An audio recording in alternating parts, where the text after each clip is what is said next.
When I first pulled into the driveway of my new home, I swear I could have cried. It was everything I'd ever worked for, a quaint two-story nestled in a tree-lined cul-de-sac, with white shutters, a wrap-around porch, and a front yard just begging for a hammock.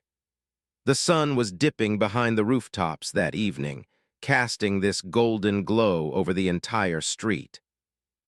It looked like something out of a Hallmark movie, kids riding bikes, neighbors chatting in driveways, the soft hum of sprinklers and lawnmowers in the distance. I remember thinking, this is it. I finally made it. After years of renting, saving every spare dollar, cutting corners, and grinding through 2 jobs, I'd finally bought a place to call mine. It wasn't just a house, it was freedom. I imagined quiet mornings with coffee on the porch, weekend barbecues with friends, maybe even planting a vegetable garden if I was feeling ambitious. Everything about the neighborhood screamed peace, order, comfort. But that was before I understood the kind of order they really meant. The first couple of days were a blur, unpacking boxes, meeting a few of the neighbors, figuring out which light switch controlled what. I was still riding that wave of excitement when she showed up. Karen. She appeared like a ghost one morning just as I was coming back from a hardware store run. Blonde bob, pastel sweater set, high-waisted khakis, and pearls that looked like they hadn't come off in decades. She had that rehearsed smile, all teeth, no warmth, and a clipboard clutched like it was an extension of her body. "Welcome to the neighborhood," she chirped too loudly. "I'm Karen. I'm the president of our homeowners association." I smiled genuinely at first. "Nice to meet you." She handed me a thick folder, seriously, it must have been an inch thick, and said with a wink that didn't reach her eyes, "Just a little light reading. The HOA guidelines. We take pride in maintaining our standards here. I'm sure you'll fit right in as long as you follow the rules." I gave a polite laugh, flipping through the front page. It looked more like a legal deposition than a neighborhood welcome packet. Lawn height restrictions, paint color charts, mailbox placement diagrams. One line even mentioned approved curtain hues visible from the exterior. I thought she was joking. She was. From the moment she turned on her sensible heel and disappeared down the street, clipboard bobbing, I felt it, that pit in my stomach. Something was off, but I shrugged it off. Every neighborhood has that neighbor, right? The busybody who needs to feel in charge. No big deal. Except it was a big deal, because Karen wasn't just annoying, she was obsessed, and she wasn't operating solo. It started subtly. A note taped to my door, just a friendly reminder garbage cans must be placed out of sight from the street. The thing is, they were out of sight, unless you stood at a very specific angle on the sidewalk. Okay, weird, but whatever. I moved them further behind the gate. Then it was the porch light. "Too bright," she said, like I was trying to land planes in the front yard. She suggested I replace the bulb with something less aggressive. I laughed it off again. It's just Karen being Karen, I told myself. But the notes didn't stop, and they weren't always notes. Sometimes it was Karen herself, appearing on my doorstep unannounced with that same clipboard, like she was the principal, and I was the kid caught smoking behind the gym.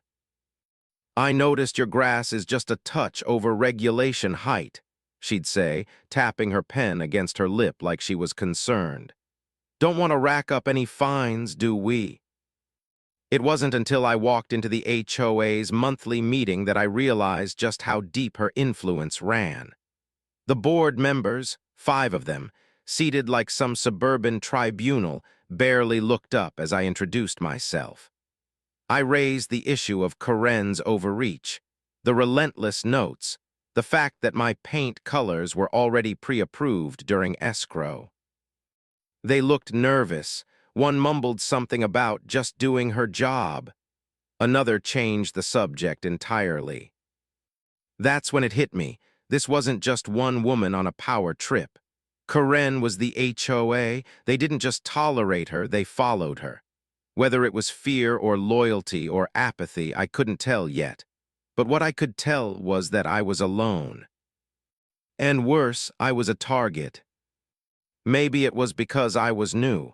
Maybe it was because I didn't immediately fall in line. Maybe it was because I didn't look like the rest of them, married couples, retirees, people who'd known each other for decades. I was the outsider. Whatever it was, the dream I'd worked so hard to build was starting to crack. Not from within, but from the suffocating grip of the woman who claimed to protect it. I tried to laugh, I tried to be polite, I even tried to play along. But something told me this was only the beginning. And I was right. A bright yellow envelope slid halfway under my door, not even in the mailbox. Inside was a formal notice from the HOA, violation, non-compliant paint color. According to the letter, my shutters were not in approved earth tone ranges, which made 0 sense because the paint had been signed off in my closing paperwork. I even had the email thread with the HOA's Architectural Review Committee, the very same committee Karen chaired, giving me the green light. I stood there in my living room holding the letter, blinking at the fine printed at the bottom. $250, due immediately. I took a deep breath.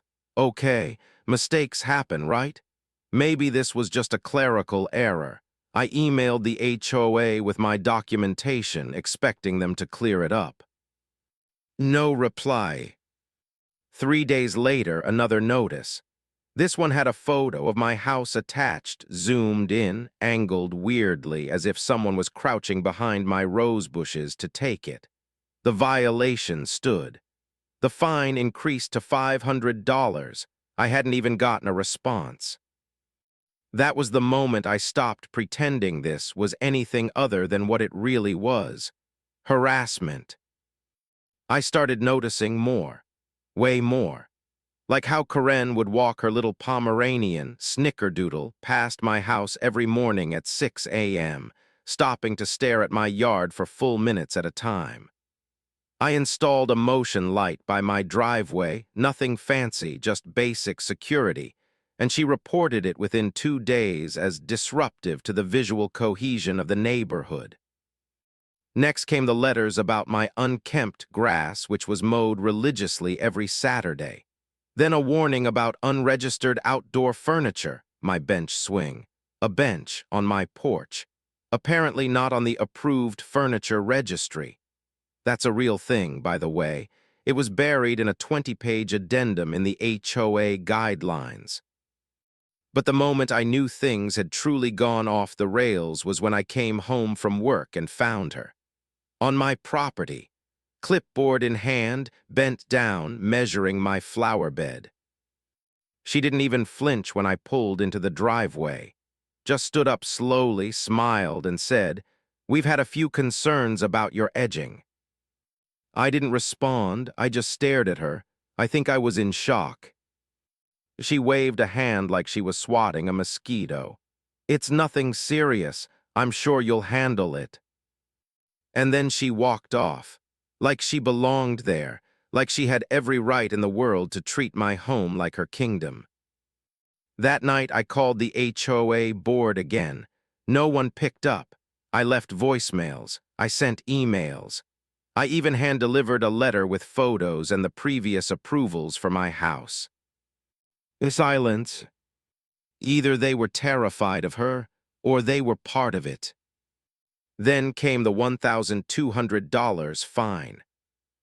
According to the latest notice, I had failed to rectify multiple violations, including improper mailbox dimensions, lighting inconsistencies, and landscaping infractions. It was written like a legal indictment, complete with itemized charges, and a threat to place a lien on my property if I didn't pay within 30 days. I lost it. I actually stood in my kitchen and screamed. Not cried, screamed. Because I'd had enough. They thought I'd roll over. They thought I'd pay the fines, shrink back, maybe even sell and move out, just like the last couple who lived here. I'd heard whispers from a neighbor 2 doors down, an older woman with a tired smile. Karen ran them off too, she told me under her breath, glancing around like someone might hear. They never stood a chance. Well, I wasn't them. I didn't sell, I didn't move. I lawyered up. I found a real estate attorney who specialized in HOA law. His name was Greg, and he had this quiet fury in his voice when I told him everything. He'd seen this before: small suburban dictatorships run by power-hungry retirees with too much time and too little accountability. He told me exactly what to do. Document everything, every note, every photo, every fine, every time she steps on your property without permission. Get cameras, get timestamps. Build a file that makes it impossible for them to twist the truth. So I did. I created a folder called HOA War on my desktop and filled it with every interaction. I photographed my house from every angle. I printed emails. I even dug up the original inspection reports and approval letters from escrow. Karen had no idea. She thought I was cracking, but I was preparing. Every time she stepped on my lawn, I smiled. Every time another fine showed up, I filed it. Every picture she took of my yard, I waved from the window. Because I knew the one thing people like Karen hate more than being disobeyed is being watched. She wanted control, but what she didn't know was that I had started taking it back, piece by piece. This wasn't her playground anymore. This was war. The first thing I did was go shopping for cameras. Not the big clunky kind you'd see in a store or gas station. No, these were discreet, sleek little things that could blend into a porch light or a flower pot. I wanted them hidden. Karen had gotten too comfortable, too bold, and I had this gnawing suspicion that whatever she was doing when I wasn't home was a lot worse than angry notes and morning photo ops. Within a few hours, I had cameras covering every entrance: the front porch, the side yard, the backyard, even one inside facing the sliding glass door. Motion-activated, high-res, time-stamped. I was done playing defense. Now I was watching. And it didn't take long. 3 days after the install, I got a motion alert at 2:11 p.m. I pulled up the feed on my phone at work and nearly dropped it. There she was. Karen, wearing her usual pastel sweater set, squinting up at my front door like it personally offended her existence. She paced a few times, then, I kid you not, reached out and tried the doorknob. Not knocked, tried it. It was locked, of course, but that didn't stop her. She cupped her hands to the window and peered inside, her face practically pressed against the glass like some bored raccoon. Then she turned, walked into my yard, and began circling the house. That night, I downloaded the footage and saved it to my growing HOA folder. My lawyer's response: "This is gold." The next week, it escalated. I came home on a Wednesday and noticed muddy footprints on the back porch. Not mine, I hadn't been out there in days. Then I noticed the sliding door was open a crack, not wide, just unlatched. My stomach dropped. Nothing seemed stolen, but I couldn't shake the feeling that someone had been inside. The next morning, I checked the backyard camera, and there she was. Again, Karen. But this time, she didn't just snoop. She walked right up to the door, looked around, and tested it. It was locked in the footage, but the next time, maybe it wouldn't be. I took it to the police. I showed them the footage, the notes, the fines, the pictures. I half expected them to shrug it off. It's just a nosy neighbor, right? But one of the officers, a younger guy named Davis, leaned forward and said, "This is textbook stalking behavior, and you've got proof." They couldn't arrest her yet, not without catching her in the act, but they had an idea.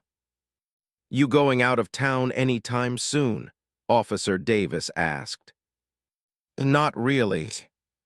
"You want to pretend you are." And just like that, the plan was born. We'd stage a weekend trip. I'd pack bags, leave in the middle of the day, even post a few vague out for the weekend stories on social media. But instead of an empty house, 2 officers would be waiting inside.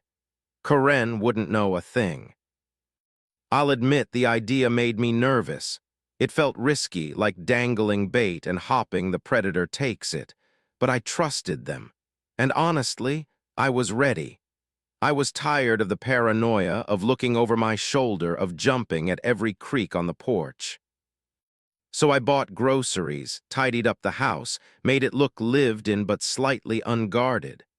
I packed 2 overnight bags and loaded them into the car like I was going on a weekend getaway. Then I drove to a friend's place across town and waited. The officers arrived shortly after I left. They let themselves in with the spare key I handed over the night before, positioned themselves in the living room, out of sight, but within earshot of every door. I had synced the cameras to my phone so I could watch it all live. My heart was racing as I watched the sun go down on my street from miles away.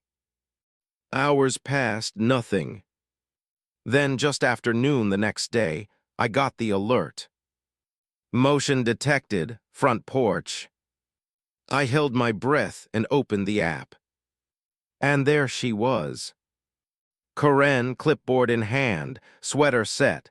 That same determined expression, like she was inspecting an exhibit at a museum she secretly hated. She looked around. The street was quiet. She pulled something from her purse. "A key." My blood ran cold. I'd never given her a key, so either she had a copy made from someone or she'd had one all along. I watched in horror as she stepped forward, inserted it into my lock, and let herself in. Just like that. Like it was her house. I felt sick, violated, furious. But I also felt something else. A relief. Because this time, she'd walked right into a trap. It was surreal, watching it unfold in real time like something out of a slow-burn thriller. Only this was my home, my life, and that wasn't some actress on the screen. That was Karen. The woman who had been stalking me for weeks, maybe months. And now she was inside my house. The front door clicked shut behind her, and she stood there for a moment, just listening. Her head tilted like she was trying to hear movement. She must have believed I was gone for the weekend, that no one was around to stop her. She started walking. First through the hallway, pausing at the framed photos I'd hung just days ago. She touched one, I remember, because I had to wipe off her damn fingerprint smudge later. Then she drifted into the kitchen slowly, like she was giving herself a tour, like she owned the place. She opened my fridge, peeked inside, shut it. And then came the whispering. The camera in the corner caught her muttering to herself. I couldn't make out every word, but pieces were clear enough. Violations, cluttered surfaces, possible hoarding behavior. She was narrating, documenting things, building a fake case file right there on the spot. She pulled out her phone and started taking pictures of my counters, of the stack of mail by the door, of the inside of my pantry.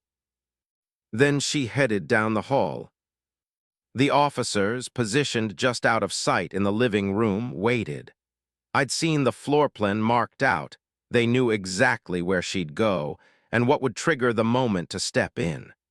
They wanted her further in with no easy exit. She entered my office, and that's when it happened. She opened my desk drawer, saw a small wooden box I kept paper clips and notes in, and slipped it right into her purse. That was it. The officers moved fast. I watched, heart pounding, as they came out from the hallway like a shadow split in two. Karen didn't even hear them at first. She had her back to them, rifling through my drawer like a raccoon in a jewelry store. "Ma'am, police. Step away from the desk and keep your hands where we can see them." She spun around so fast, her purse nearly flew off her shoulder. What is this? What are you doing in her house?" Her voice cracked, eyes darting around like she was the victim. She gave me permission to be here. I have a key. I was just..." But the camera was rolling. The timestamp was live. The officers had been inside since before she ever touched the door. "You're under arrest for unlawful entry, trespassing, and suspected theft. You have the right to remain silent." I've never seen someone go so pale, so fast. She sputtered, shook her head, tried to explain that she was just documenting potential violations for the HOA, that this was part of her duties. But it didn't matter. She was inside my home without permission.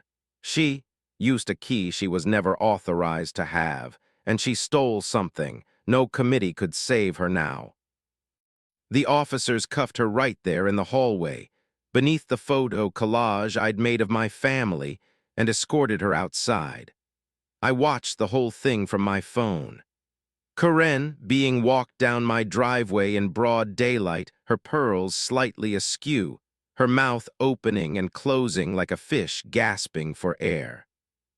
And best of all, one of my neighbors across the street just happened to be outside, phone in hand. That video would make its rounds soon enough. But in that moment, all I felt was this strange mix of satisfaction and disbelief. I'd caught her. I'd actually caught her. The woman who'd made my life a waking nightmare. The one who terrorized me with rules, notes, fines, threats, and whispers. She was gone. At least for now. The officers called me shortly after, confirming she was being booked and that I'd receive all the formal reports. They also found a printed list in her purse, a priority watch list of neighborhood homes with mine starred and underlined. That alone was chilling. But what sent a shiver down my spine was the line at the bottom, scribbled in her handwriting. "Check attic next time, possible unauthorized storage." She was planning to come back. She was planning to go through my attic. That night, I didn't sleep much. I sat on the porch with the camera feeds live on my phone and a mug of cold coffee in my hands. It should have felt over, like a weight lifted. But I knew better. This wasn't over. Not yet. By sunrise, everyone on the block knew. I didn't have to say a word. That video, Karen handcuffed and flailing while being escorted down my driveway by 2 police officers, had already started its journey.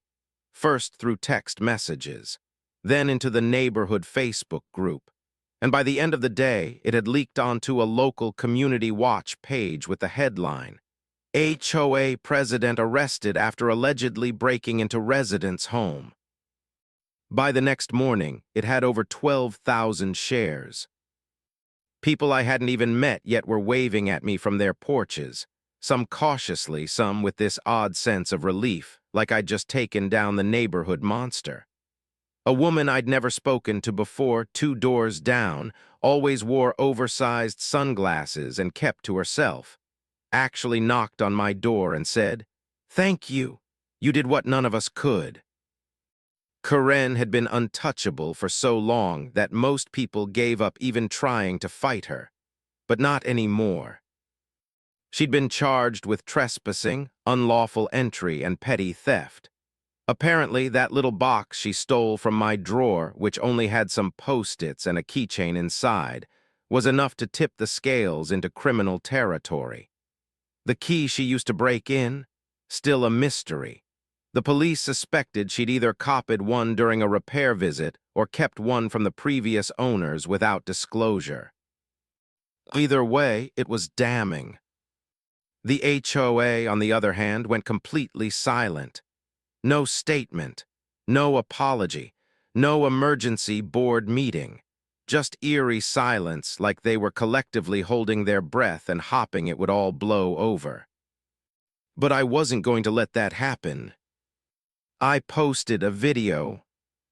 Not some dramatic rant or emotional plea, just the footage. Clean, simple, undeniable. Karen entering my home. Karen opening my drawers. Karen stealing my property. Karen being arrested. I added one sentence in the caption. This is what happens when power goes unchecked. Within hours, my inbox exploded.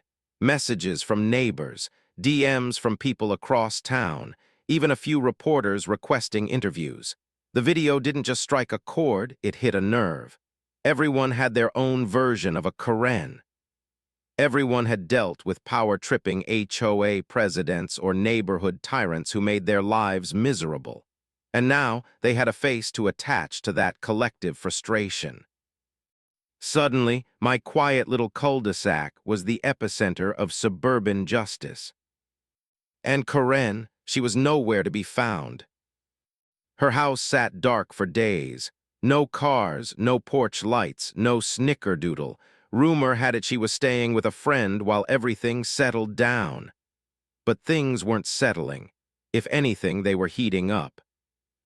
Because people started talking. One by one, neighbors began sharing their own stories. A couple at the end of the street admitted they tried to put up a backyard swing set for their grandkids. Karen had it removed for being structurally unsound. A retired veteran said he'd been fined for flying an American flag that was too large. A single mom said Karen called Child Protective Services on her for excessive noise. Her toddler had cried during nap time. And those were just the surface stories. I compiled everything. I didn't name names. I didn't spin narratives. I simply created a folder, community reports, and started collecting testimonials, written, audio, video, all of it. Stories of abuse, intimidation, and lies. Stories of people being fined into silence or submission. People who moved because they couldn't take it anymore. People who gave up fighting. Not anymore. I wasn't just documenting what Karen had done to me. I was building a case for what she'd done to all of us. Her arrest had cracked the dam. And now the flood was coming. I knew the moment the dust settled from Karen's arrest, the real work had to begin. Because as much as everyone wanted to believe it was over, that with her gone, the rot had been removed, I knew better. Karen might have been the face of the tyranny, but the HOA board, they were the enablers. The ones who sat back, nodded through her every decree, and signed off on the fines that bled this neighborhood dry. And if you think they were ready to take responsibility after her arrest, think again. At the next HOA meeting, the first one since everything blew up, only 3 out of the 5 board members even bothered to show. It was tense. Dozens of residents packed the tiny clubhouse room, whispering, arms folded, eyes fixed on the men at the head of the table like they were about to be tried in court. And in a way, they were. I stood up, folder in hand. I'd like to request a full audit of the HOA's finances, voting records, and enforcement procedures going back the last 5 years. There was a pause, long and awkward, before one of them, Jerry, cleared his throat and said, "We're not sure that's necessary." Oh, really? I looked him straight in the eye. Karen was arrested inside my home, using an unauthorized key while photographing my private belongings for what she called HOA documentation. You approved her fines. You backed her letters. You sat silent while she harassed multiple residents. So yes, Jerry, I'd say an audit is absolutely necessary. Applause broke out behind me. I didn't stop there. With my lawyer's help, we filed a formal petition signed by over 60% of the neighborhood, enough to force a vote to remove the current board and initiate a full financial audit. Turns out Karen had been funneling neighborhood improvement, fees, fines, interest penalties, bogus charges, into a discretionary account, an account she controlled. And where did that money go? Nowhere. No receipts, no completed projects, just repeated requests from her for beautification initiatives that never materialized. Over $40,000 was missing. And here's the best part. It wasn't just criminal, it was civil. See, in our state, mismanagement of HOA funds can be grounds for a class action lawsuit. And once the audit results were public, we had more than enough.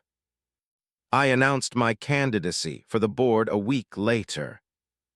The same people who once whispered and avoided eye contact were now knocking on my door, volunteering to campaign with me, handing out flyers, helping organize town halls. I wasn't just running for a board seat, I was running on a platform of change. Transparency, oversight, and most importantly, accountability. Election day came fast. And when the votes were counted, I didn't just win, I swept. Every single incumbent lost their seat. The board was gutted, replaced by people who actually lived in this community, people who had been silenced or ignored under Karen's rule. Now they had a voice. First order of business. We rewrote the bylaws. Gone were the blanket appearance violations. Gone were the vague codes about porch furniture and mailbox height. Every rule had to have a clear purpose with a process for dispute, an appeals system, and board transparency. And we didn't stop there. We implemented term limits, public financial disclosures, a digital archive of all meeting minutes and decisions. You could log in from your phone and see where every dollar was going, who voted for what, and how to challenge anything that felt off. We made the HOA work for the homeowners again. And as for Karen, she was slapped with a civil lawsuit by over 24 residents, including me, the funds she misused. She was ordered to repay them. The criminal charges, still pending. Her attorney tried to argue that she had mental strain from years of managing the neighborhood, that she was just trying to maintain standards. But no one bought it. She went from ruling the cul-de-sac like a queen to being a cautionary tale whispered about on front lawns and over coffee. I'd like to say I felt bad, but I didn't, because for every neighbor she silenced, every family she pushed out, every fine she weaponized, this was justice. And we were just getting started. It had been months since the arrest, since the board flip, since we turned the HOA inside out and held it up to the sunlight for everyone to see. But life has a funny way of circling back, even after you think the story's done. I was in the cereal aisle of all places, debating between honey bunches of oats and frosted flakes, when I felt it, that tiny chill on the back of my neck. The kind you get when someone's watching you. I turned, and there she was. Karen. No clipboard, no pearls, no power.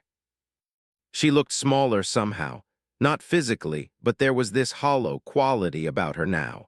Her once perfect bob was uneven at the ends, her cardigan hung loose around her frame, and she didn't have that tight, smug tension in her jaw anymore. Just avoidance. She stared straight past me, eyes darting like she was trying to find a way out of the store without crossing my path. But I didn't let her. I stepped into her line of sight, calm, measured, no fire, just gravity. As she froze. Hi, Karen. She opened her mouth, but nothing came out. Her lips parted, then shut again. No apology, no excuse, just silence. And honestly, that was fine. I didn't need an apology. I leaned in just slightly and said, quiet enough that only she could hear. Next time you want to control someone's life, maybe start with your own. Her eyes dropped to the floor. No argument, no spin, no deflection. Just silence. She turned and walked away. I stood there for a second longer, watching the aisle slowly empty out. The moment didn't feel like a victory lap. It felt like a closing chapter, not some cinematic finale, just quiet, final gravity. The kind that settles over you when you realize the storm's past and you're still standing. Not just standing, stronger. Because the truth is, I wasn't just fighting Karen. I was fighting the fear that people like her rely on, the fear that if you speak up, you'll be isolated, punished, crushed. But that fear, it crumbles the second you realize you're not alone. The moment you push back, really push, and watch the machine stall. Karen thought I'd be easy. She thought I'd be just another box checked off her list of problems handled. But I wasn't a problem. I was the reckoning. Spring came early that year. The air felt lighter, sweeter somehow, like the whole street was breathing again for the first time in years. Lawns bloomed with fresh flowers. Wind chimes replaced silence. Kids actually played in driveways without parents glancing nervously over their shoulders. The tension that had haunted this neighborhood like a low, constant hum, it was gone. And for the first time since moving in, I felt home. I planted lavender along the walkway, repainted the shutters my color, not some dull earth tone swatch from Karen's ancient binder. I even put up twinkle lights on the porch, the same ones she tried to find me for before. Now they glowed like little sparks of quiet rebellion every night. Neighbors stopped by more often, not with passive-aggressive notes or warnings, but with pies, stories, and those warm little nods that say we're glad you stayed. One family brought over wine and said, "You didn't just save your home, you saved the neighborhood." And maybe that was true. But the truth is, I didn't do it alone. It was every person who spoke up, every resident who came forward with a story, every quiet act of defiance that slowly added up to something unstoppable. What started as a one-woman war turned into a movement, one that reminded us that we own our homes, our peace, our dignity. Not a clipboard, not a rule book, and definitely not a woman who thought pearls gave her power. Sometimes I sit on the porch at night, mug in hand, listening to the easy rhythm of life around me. The crickets, a dog barking 2 houses over, the hum of a grill somewhere down the street. It's not perfect, it never will be, but it's real, and it's ours. I think back to the day I moved in, how full of hope I was. How fast that hope curdled when the dream turned into a battleground. And I think about how many people never get to reclaim that dream once it's taken from them. But I did. Because I fought, because I documented, because I refused to be intimidated. This wasn't the welcome I expected, but it became the home I earned. And no one, not a power-drunk HOA president, not a crooked board, not even a woman with a master key and a god complex, can ever take that from me again.